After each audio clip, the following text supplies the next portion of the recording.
Del libro de María Simma, Sáquennos de aquí. Entonces, sí debemos aprender a rezar.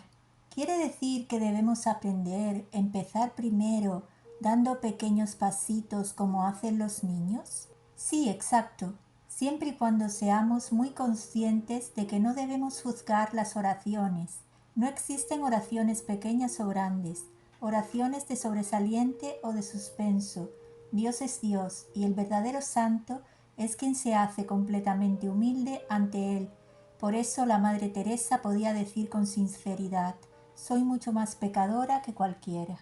¿Cuál sería su consejo para alguien que nunca ha hecho oración y quiere empezar a hablar con Dios esta tarde?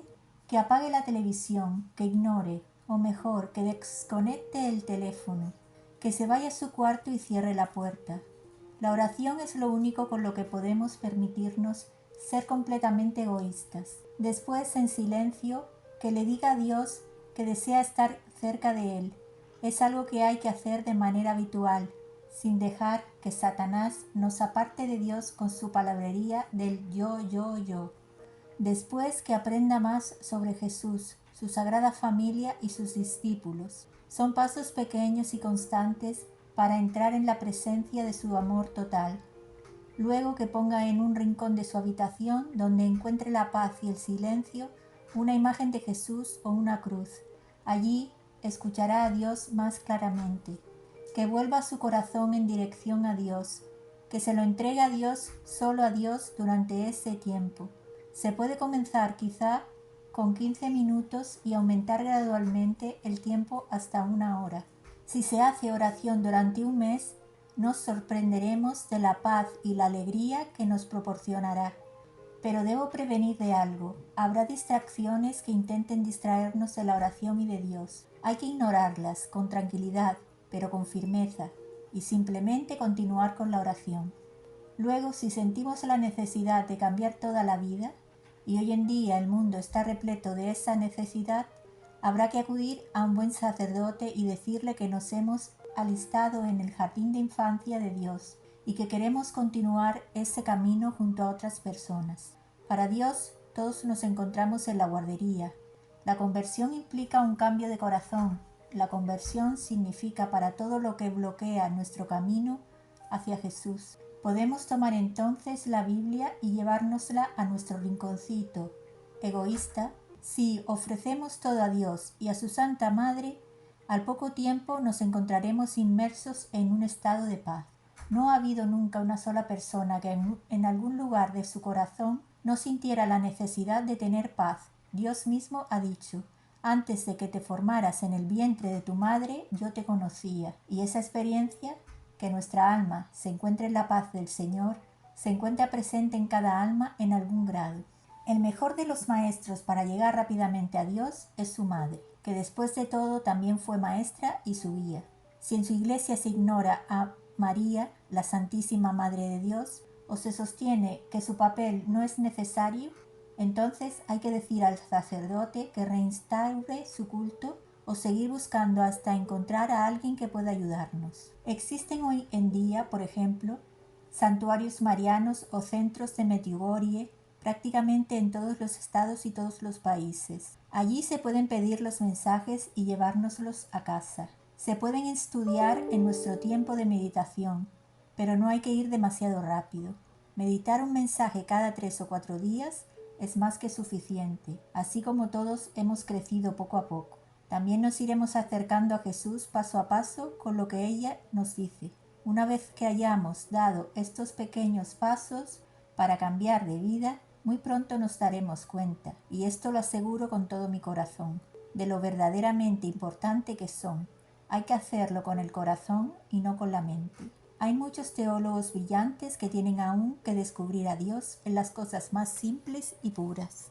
¿Dice algo las benditas ánimas del purgatorio cuando se dan conversaciones en sus familias? Oh sí, muestran una gran alegría y, por supuesto, ellas también ayudan en el proceso de conversión de sus parientes. María, al buscar una iglesia, ¿tiene alguna sugerencia para quienes queremos buscar una comunidad para rezar en presencia de Dios? Solamente unas sugerencias para acercarse rápidamente a la totalidad de la verdad del Evangelio. Se deben evitar las iglesias en las que no se habla claramente en contra del aborto.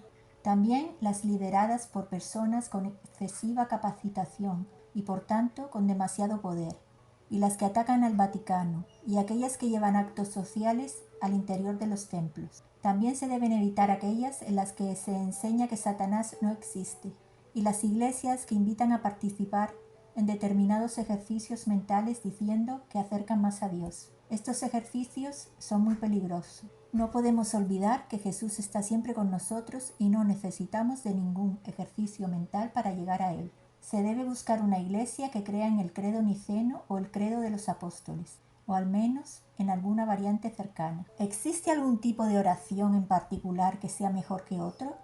Dios nos conoce infinitamente mejor de lo que nosotros lo conocemos a Él. Todos hemos sido creados de maneras muy distintas. Entonces, la mejor oración para uso es aquella en la que mejor rece. Y no hay que olvidar que Dios conoce lo que es mejor para nosotros, para los demás y para el mundo entero. Entonces, lo mejor es rezar mucho, para que se cumpla siempre la voluntad de Dios. Y además de hacer oración, sería muy bueno seguir el consejo de Jesús en el Evangelio y comenzar también a ayunar. El ayuno beneficia nuestra vida de oración inmensamente y la oración nos ayudará a ayunar. Hay muchos libros muy buenos sobre el ayuno. Con la combinación de oración y ayuno nos acercamos mucho más rápidamente a Dios y a su Madre en el cielo. Seamos como niños y abandonémonos a ellos con total confianza. Junto a ellos encontraremos la paz y la verdadera alegría de vivir y de estar vivos. ¿Cuál es su opinión de la definición correcta de ayuno?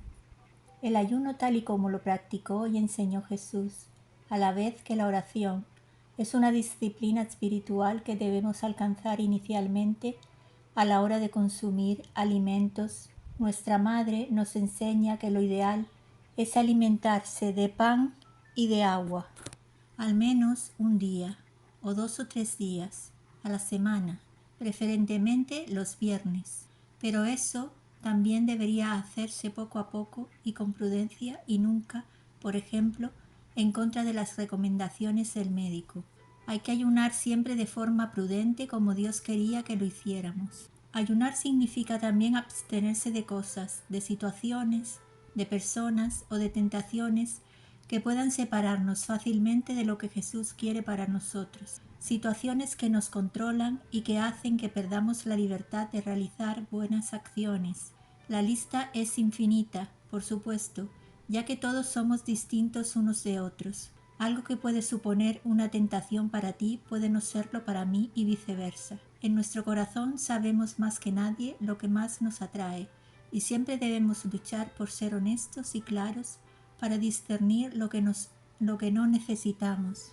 Ayunar significa refrenarse hasta el punto en el que podamos distinguir que Dios está haciendo más por nosotros que el mundo que nos rodea. Ayunar es otra forma poderosa de llegar a Dios y es muy importante porque cada una de nuestra alma es mucho más valiosa para Él que el universo entero. Conozco a personas que han ayunado durante 7, 8 o 9 días o 9 años de forma continua y cuando dejaron el ayuno se habían transformado interiormente de una manera que podría considerarse totalmente milagrosa. Lo que había hecho Dios en ellas no puede lograrse mediante ningún otro método o de enseñanza que exista en el mundo.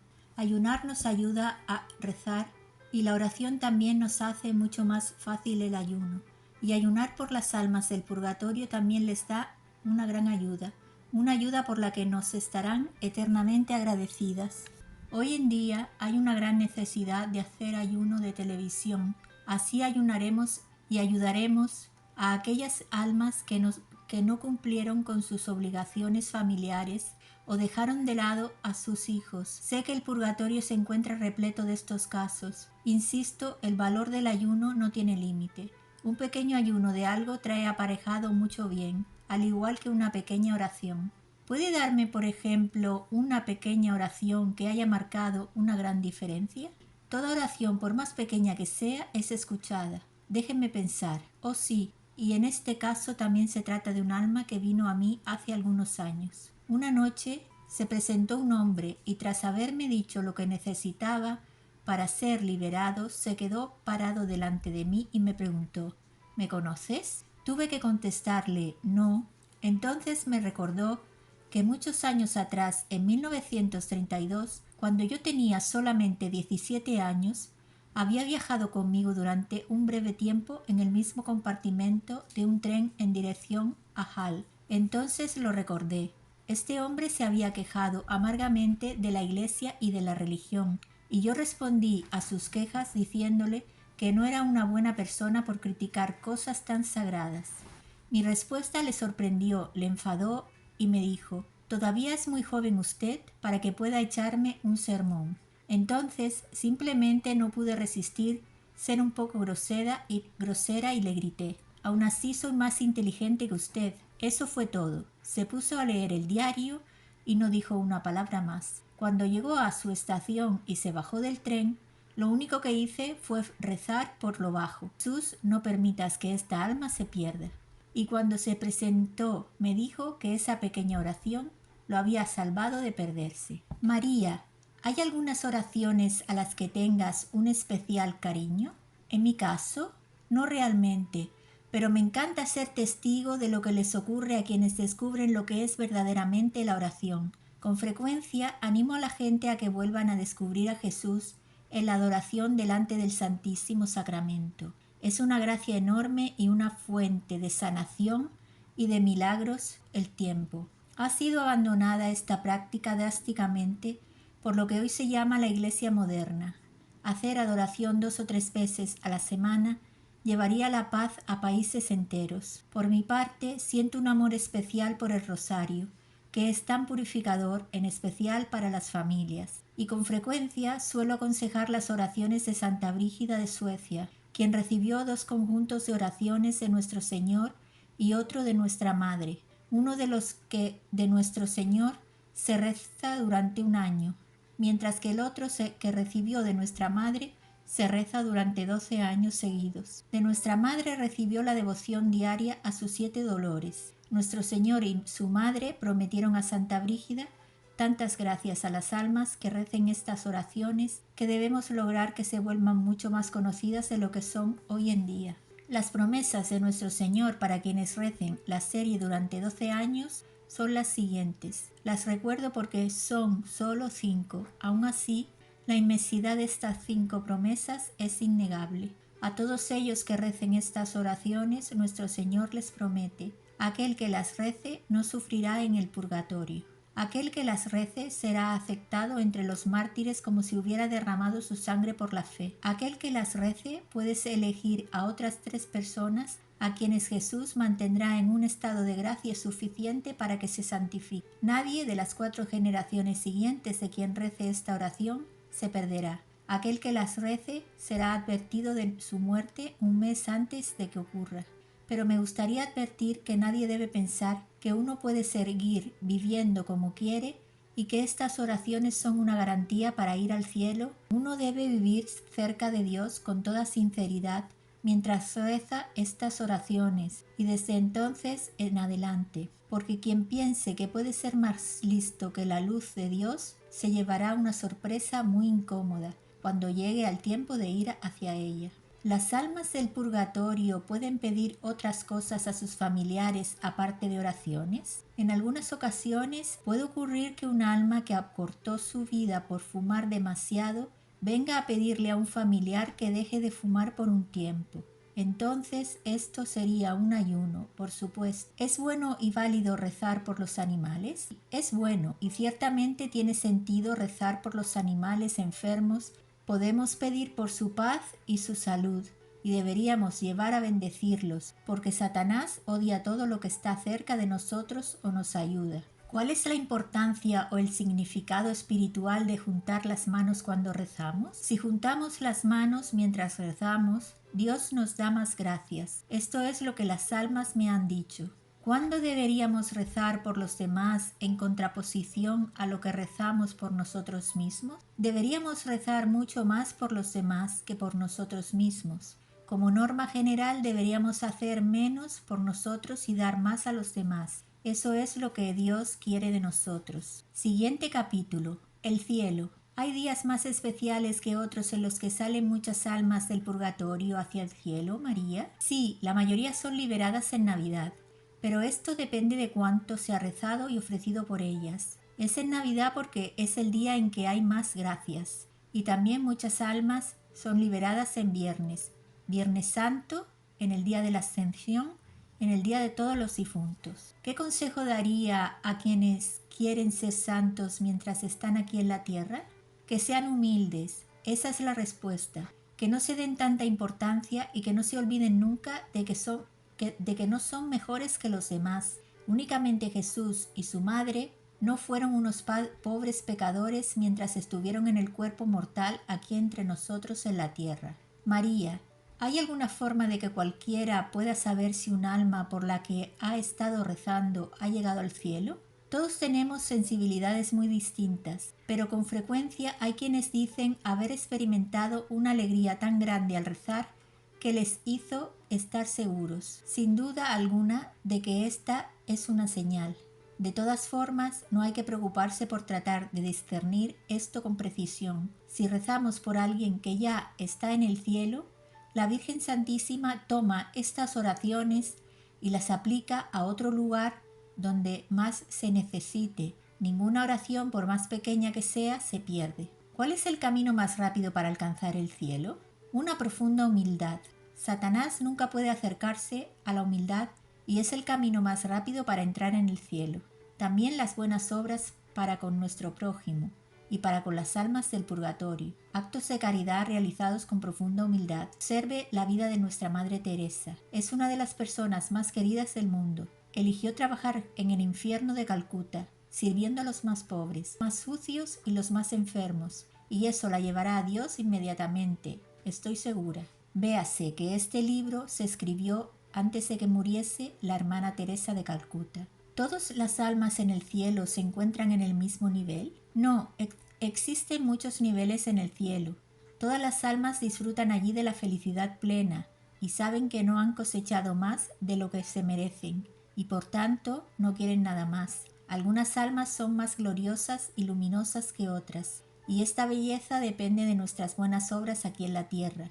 Por lo tanto, cuanto mayor sea nuestro esfuerzo aquí en la tierra, más alto podremos estar en el cielo. ¿En el cielo se da algún tipo de proceso de crecimiento de cualquier clase? La teología por sí misma no puede responder a esta pregunta, pero sé que una de las videntes de Medjugorje ha descrito que vio a su madre con Nuestra Señora en diferentes oportunidades y que con los años su madre se ha vuelto mucho más hermosa. Esta pregunta tendrá que quedar como un misterio hasta que lo presenciemos nosotros mismos. María, quien no haya puesto nunca un pie en una iglesia, ¿podrá ir al cielo? Por supuesto, y estoy segura de que son muchos más de los que pensamos, porque todos tenemos tanto orgullo en nuestro interior. Pero como estas personas nunca tuvieron acceso a la verdad, su purgatorio es mucho más liviano que el de los fieles de una iglesia. Sin embargo, su nivel de santidad no será el mismo, porque no recibieron o aceptaron las mismas gracias. Que se me apareció una vez con un cubo y me dijo: «Este cubo es mi salvación». Le pregunté qué quería decir con eso y me explicó: «No recé prácticamente nunca nada y tampoco fui nunca a misa, pero una vez, por voluntad propia y sin cobrar nada, limpié la casa de una señora mayor antes de Navidad y ese acto de amor con ese cubo me salvó». Aquí vemos una vez más lo valioso que son los actos de amor. Quien no va nunca a la iglesia ni reza porque no tuvo a nadie que le guiara, tiene las mismas oportunidades que el resto de hacer la voluntad de Dios. ¿En el cielo se da algún tipo de proceso de crecimiento de cualquier clase? La teología por sí misma no puede responder esta pregunta. María, ¿te han mostrado el cielo? No, no me lo han enseñado, pero muchos videntes a lo largo de la historia han visto destellos del cielo. Algunos de los niños de Fátima y los de Medjugorje vieron el cielo y también el purgatorio y el infierno. ¿Y tú los crees? Sí, sin dudarlo. Había varios sacerdotes de confianza y con criterio en esos momentos y los examinaron por separado. No estaban inventando nada. y estuvieron verdaderamente ausentes. Lo que sabemos del cielo es minúsculo, por supuesto, pero siempre se enfatiza la luz gloriosa, la felicidad y el deseo de Dios que está en el centro de todo. Existen en el cielo osos, koalas, enredaderas, pinturas impresionistas y el coro de los esclavos del Nabucco de Verdi. Ah, las benditas ánimas del purgatorio me dicen que en el cielo se cumplen todos nuestros deseos más profundos. Y sí, con respecto a esa pieza de Verdi, uno de los sacerdotes más queridos de nuestra madre dijo una vez: esta misma música es ya una prueba de la existencia de Dios. Siguiente capítulo. Los ángeles. ¿Se dice que todos tenemos un ángel de la guarda? María. ¿Eso es cierto? Sí, todos tenemos un ángel custodio. ¿Y cuando morimos, ese ángel se busca otro trabajo? No, no viene con nosotros al purgatorio, aunque mientras están allí, las almas no ven a su ángel custodio todo el tiempo. Oh, entonces, ¿ha visto alguna vez al ángel custodio junto a una bendita ánima del purgatorio? No, eso no me ha pasado a mí, pero ellos siempre están ahí. Y cuando un alma llega al cielo, ¿qué hace entonces el ángel? Su ángel se queda en el cielo con ella. Los ángeles custodios solamente tienen la tarea de acompañar a uno de nosotros aquí en la tierra una vez. ¿Todos los ángeles custodios tienen el mismo aspecto? No, no todos son iguales. Una persona de confianza que puede ver a los ángeles me contó una vez que algunos son muy impresionantes y otros son más silenciosos. Estos últimos son los que acompañan a personas que sufren. Su vestimenta es rojiza y llevan una banda alrededor de la cabeza, algo parecido a una diadema. Otros usan vestimentas blancas, son más alegres y llevan una corona. Estos están al servicio de aquellos a quienes más se protege. Los ángeles de los pobres pecadores usan un rojo profundo, llevan corona en la cabeza y cruzan sus manos sobre el pecho a la vez que miran al cielo en apariencia de súplica. ¿Cuál es la relación entre una bendita ánima del purgatorio y su ángel custodio? En ocasiones es una relación muy cercana. El alma del purgatorio ve a su ángel custodio y éste lo consuela y la protege de los ataques que pueda sufrir, a la vez que le guía y le enseña. ¿Las personas aquí entre nosotros también ven y se comunican algunas veces con sus ángeles custodios? Sí, esto ocurre con más frecuencia de lo que se cree y debemos aceptarlo y protegerlo como una gracia enorme. Todos nosotros cuando rezamos mucho podemos llegar a conocer a nuestro ángel custodio. Cuando alguien sufre, por ejemplo, un accidente de coche en el que está seguro que le ha ocurrido algo extraordinario, la mayoría de las veces dicen que fue su ángel custodio. ¿Podría haberse tratado en cambio de un alma del purgatorio, como podemos distinguir entre uno y otro? Sí, podría haber sido una bendita ánima del purgatorio, pero existe una fácil manera de diferenciarlos. Si se trata de un alma del purgatorio, esa alma pedirá al mismo tiempo que se rece o se haga algo por ella. ¿Entiende? Siempre se trata de una relación de ida y vuelta. Con un ángel esto no es así. El ángel no necesita nuestra ayuda, mientras que Dios solamente permite que las almas se presenten cuando pueden pedir nuestra ayuda para su camino. Por tanto, si no hay una petición de oraciones de por medio, existen altas probabilidades de que se trate de un ángel. Entonces, si alguien no reza por las almas del purgatorio, las posibilidades de que se trate de un ángel son altas. Todo aquel que desee tener una protección extra debería entonces rezar por sus familiares difuntos. Sí, si lo hacemos, podemos estar muy seguros de que recibiremos una respuesta, porque el deseo que tienen de entrar en el cielo con Jesús es muy grande. Un alma me dijo una vez que si antes de conducir un coche nos acostumbráramos a encomendarnos brevemente a la protección de las benditas ánimas del purgatorio y de nuestro ángel custodio y usáramos agua bendita, se reducirían a un 80% los accidentes de tráfico. Un 80%. Eso llevaría a la quiebra a muchas aseguradoras y se reducirían los costes del seguro médico. Un porcentaje similar del resto de accidentes también se debe al mal. ¿Nos protegen más los ángeles cuando nosotros se lo pedimos que cuando no lo hacemos? Sí, por supuesto. Nosotros solos, sin pedir ayuda, no podríamos manejar la gran cantidad de situaciones impredecibles que pueden aquejarnos.